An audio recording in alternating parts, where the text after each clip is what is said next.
حاضری ہوئی، معلوم ہوا کہ دینی اجتماع ہے، میں نے اس میں شرکت کو اپنی خوش قسمتی سمجھا۔ اب یہاں احباب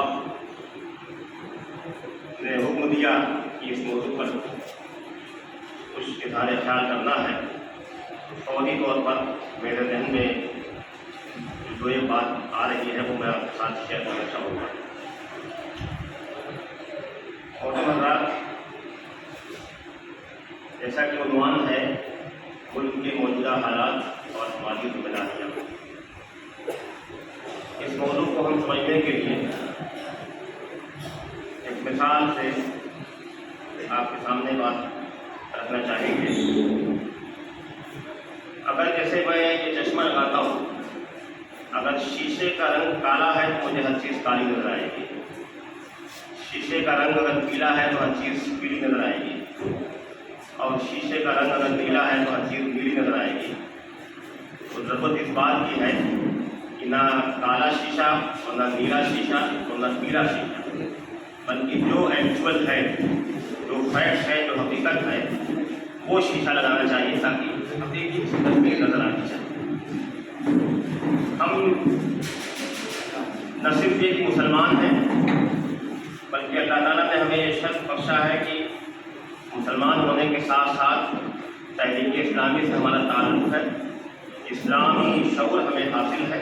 ضروری بات ہے کہ ہم اسی نقطۂ نظر سے سوچیں گے، اسی نقطۂ نظر سے غور کریں گے، اسی نقطۂ نظر سے حالات کا تجزیہ کریں گے۔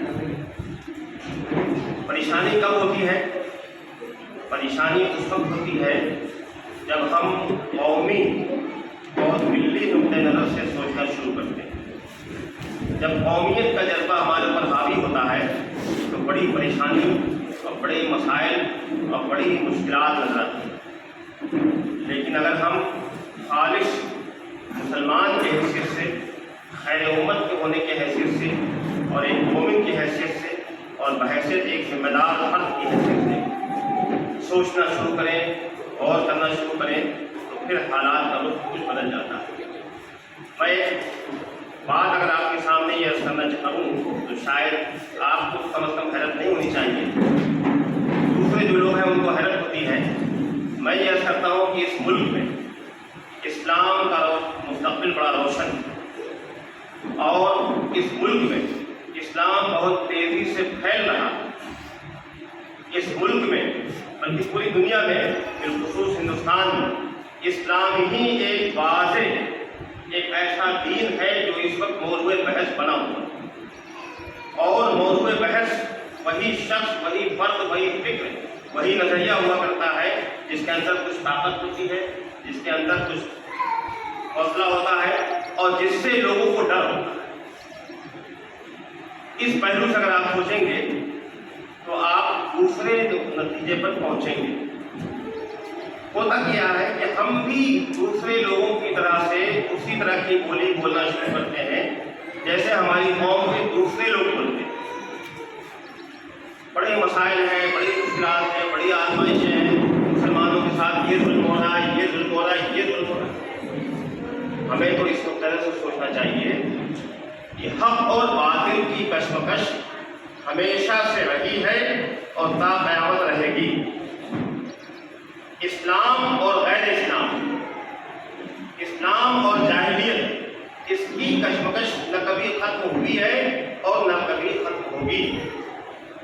مسئلہ یہ ہے کہ ہمارا کردار کیا ہے، ہمارا کیریکٹر کیا ہے، ہم کس مقام پر کھڑے ہیں، اور ہمارے سوچنے کا، ہماری دعوت کا، ہماری پکار کا انداز کیا ہے، اور اس میں گفتگو کا کیا کیا نکات ہے، کیا کیا پہلو ہے۔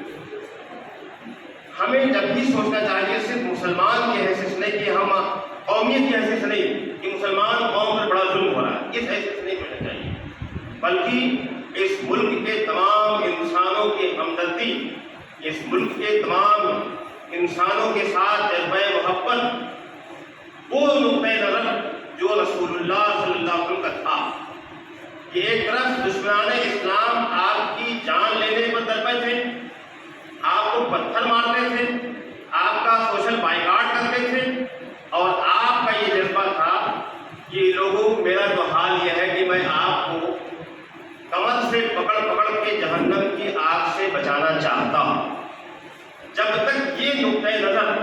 اور یہ طرز فکر آپ اور ہمارے اندر نہیں پیدا ہوگا تب تک ہم پریشان ہوں گے، بے چین ہوں گے۔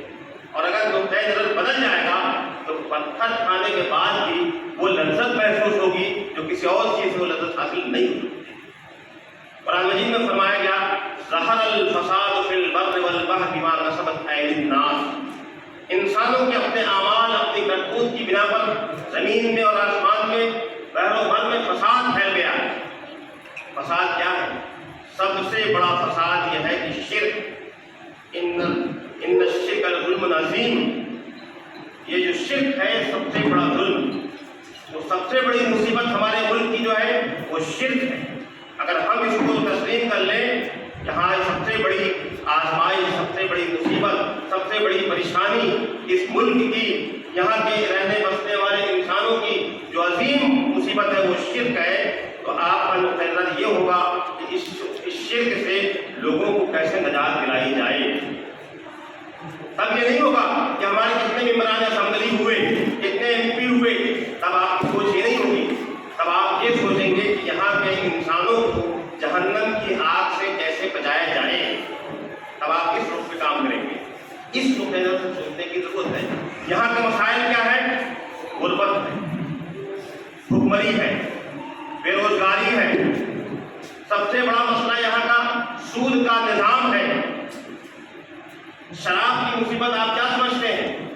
یہاں کے غیر مسلمین کس قدر پریشان ہیں، اور خاص طور سے نئی نسل کس طرح سے وہ شراب کی عادی ہوئی جا رہی ہے، اور اس کی وجہ سے گھرانے برباد ہو رہے ہیں، مائیں کتنی پریشان ہیں، بہنیں کتنی پریشان ہیں۔ ذرا ہندوؤں کی سوسائٹی میں جا کر کے جائزہ لیجیے۔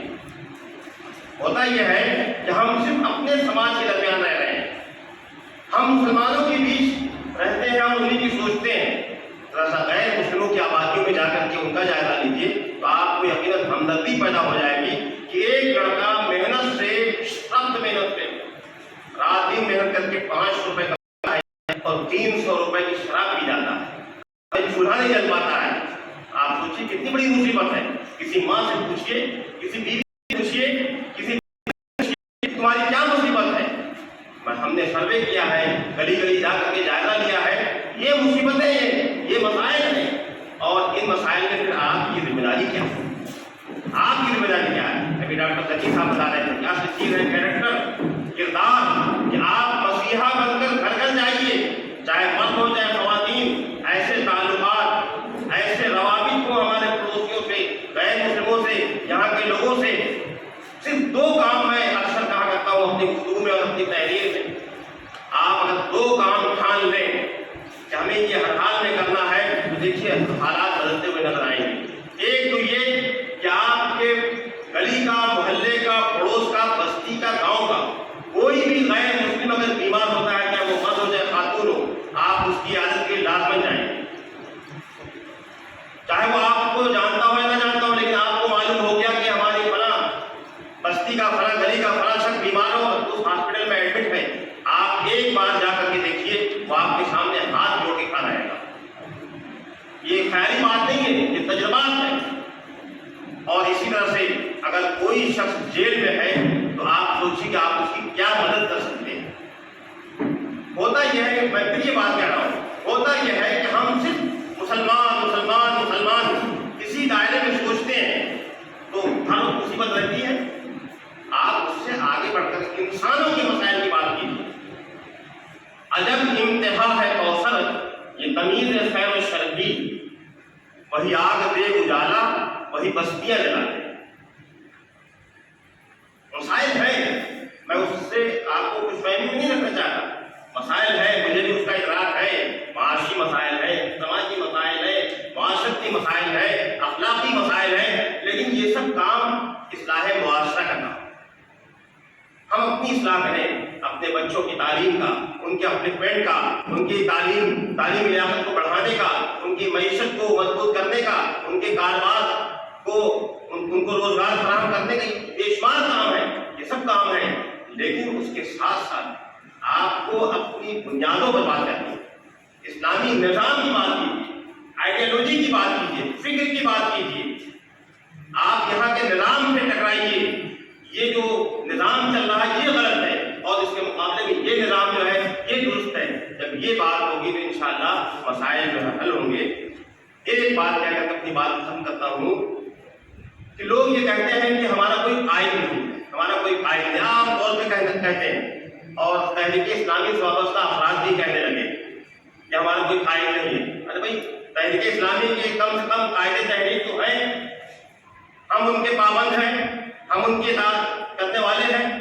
ہم تو یہ کہتے ہیں کہ قائد موجود ہے، اطاعت کرنے والے لوگ نہیں ہیں۔ اس لیے نقطۂ نظر کو بدلیے اور قائد تحریک کو پوری ملت کا قائد بنائیے، اس طور پہ پیش کیجیے کہ وہ ملت کی قیادت کر سکیں۔ اس ملک میں مسلم پرسنل بورڈ، جماعت اسلامی، جمعیت علماء یا دیگر بات بندی میں جو موجود ہیں، یہ اللہ کا شکر ادا کرنا چاہیے کہ وہ اپنے فرائض انجام دے رہے ہیں۔ جب آپ یہ سوچیں گے کہ نہیں جو میں سوچ رہا ہوں اسی کے مطابق ہمارے قائدین بھی سوچیں، تو پھر آپ کو محسوس ہوگا کہ قائدین کوئی قیادت نہیں ہے۔ لیکن جب آپ یہ سوچیں گے کہ نہیں ہمارے جو قائدین کہیں گے اس کے مطابق ہمیں عمل کرنا ہے، تو پھر قیادت موجود ہے۔ بہت بہت شکریہ۔